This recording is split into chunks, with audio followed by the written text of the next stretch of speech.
Sud Radio Regard de Femme, Michel Vianès. Bonjour Michel. Bonjour Jean-Marie. Présidente de l'organisation non gouvernementale Regard de Femme. Michel, vous avez tenu ce matin à revenir sur ce nouveau programme d'éducation à la vie affective, relationnelle et sexuelle publié au journal officiel. Oui, comme vous le savez, l'information et l'éducation à la sexualité qui devait être dispensée depuis 2001 dans les écoles, collèges et lycées, à raison de 3 séances par an, eh bien, ça n'a pas été réalisé et puis ça a soulevé de vives inquiétudes, je dirais, chez les parents. Eh bien, il a fallu un quart de siècle, donc un quart de siècle après, un programme a enfin été élaboré. Il est clair et précis, compréhensible par tous. Et ce qui va se passer, c'est qu'en maternelle et en primaire, il va concerner la vie affective et relationnelle. Et dans les collèges et les lycées, on a ajouté en complément l'éducation à la sexualité. Donc ce programme comprend l'acquisition de connaissances dans les domaines de la biologie, de la santé et du droit, et surtout le développement de compétences psychosociales pour améliorer la relation à soi et à l'autre, et le partage des valeurs de la République, notamment, bien sûr, l'égalité entre les femmes et les hommes. Et bien sûr, connaître son corps, être informé des changements de la puberté, tout ça, c'est indispensable pour se connaître soi-même et connaître les autres. Et puis, je rappelle que ce n'est qu'en 2017 que l'appareil génital féminin avec le clitoris est enfin représenté dans sa globalité dans les manuels scolaires des 4e. Oui, je confirme, avant ça n'existait pas dans ces cours d'éducation sexuelle à l'école. Alors, qui est en charge des séances maintenant qui seront dispensées aux élèves ? Eh bien, les professeurs. Et c'est eux qui ont la responsabilité des 3 séances obligatoires. Ils peuvent ajouter, s'ils le souhaitent, des temps d'enseignement dans les différentes matières, dans leur programme.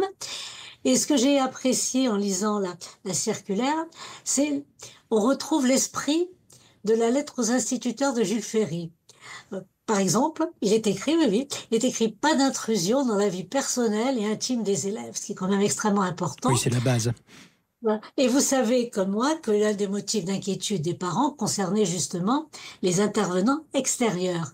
Alors, il est bien précisé que ces intervenants doivent, évidemment, et je cite, respecter la nature proprement scolaire de cette éducation, ce qui est évident, et sans jamais l'instrumentaliser et en s'abstenant de tout militantisme ou prosélytisme.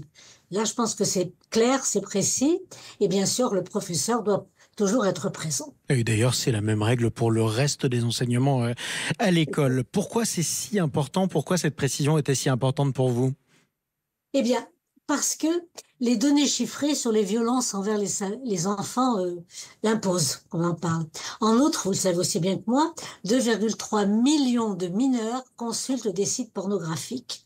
Vous savez aussi que les ados vont chercher sur les réseaux sociaux les réponses à leurs questions sur les modifications de leur corps, bien sûr qu'il y a des troubles à la puberté, et puis sur leurs attirances sexuelles aussi. Et c'est pour ça que parmi les tabous, il y a l'homosexualité. Il est important, très important d'en parler au collège, parce que les élèves qui sont attirés par des personnes du même sexe vont s'interroger et vont interroger les réseaux sociaux. Ils vont tomber très souvent, malheureusement, sur des influenceurs qui vont leur faire croire qu'ils seraient nés dans le mauvais sexe et vont les orienter vers des traitements médicamenteux ou même des interventions chirurgicales irréversibles, tout ceci au bénéfice des laboratoires et des cliniques. Je rappelle que l'homophobie des transprosélytes fait des ravages sur les ados et qu'il serait vraiment temps aujourd'hui de s'en préoccuper. En France comme dans d'autres pays. Oui, sachant qu'en plus, c'est pas parce qu'on aura des cours d'éducation à la vie sexuelle et affective qu'on n'ira pas par ailleurs se renseigner sur les réseaux sociaux et parfois faire de mauvaises rencontres. Mais ça, c'est un autre sujet. Merci beaucoup, Michel Vianès. On vous retrouve la semaine prochaine pour un nouveau Regard de Femme. Merci à vous, Jean-Marie.